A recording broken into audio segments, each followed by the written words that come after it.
इसका आगाज जो है वो बहुत पहले से हो चुका है और फरिश्ते बहुत थे अल्लाह के पास इबादत के लिए। हमारा दीन जो है वो सिर्फ इबादत का मजमूआ नहीं है। हमारा दीन जो है वो खिदमत के जरिए खुदा तक पहुंचने का रास्ता दिखाता है। नमाज, रोज़ा, हज, ज़कात यकीनन अपनी जगह पे अहम है, लेकिन नमाज में भी कभी अगर हम गौर करें तो नमाज जो है वो एक कम्युनिटी सेंटर है।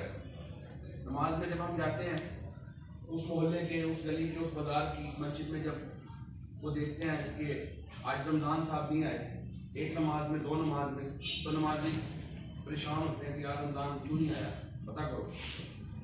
एक दिन नहीं आता तो उससे भी उसका जरूर पता करने जाते हैं, पता चलता है बीमार है, बच्ची की शादी है, कोई मसला है, ताकि लोगों को पता चला और वहाँ से बात आगे बढ़ी। मस्जिद नबवी जो है वो कम्युनिटी सेंटर था और वहाँ पे नबी मुकर्रम सल्लल्लाहु अलैहि वसल्लम अपने असहाब के साथ बैठ के बाकी मामला डिस्कस होते थे और वहाँ से बहुत सारे मसलों का हल निकलता था।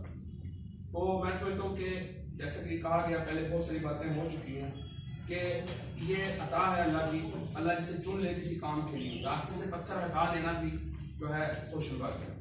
तो आप लोग मुस्तकिल तौर पर ये काम कर रहे हैं, मैं आप सबको खराज तस्लीम पेश करता हूँ और ख़ास तौर पे ये बज़म सजाने पे अब्दुल मन्नान साहब को, मेरा छोटा भाई है, हमारे वालिद साहब जो है मैं समझता हूँ कि हम उन तक नहीं पहुँच सकते। मेरे वालिद साहब ज़मींदार थे, खुद ज़मींदारा करते थे।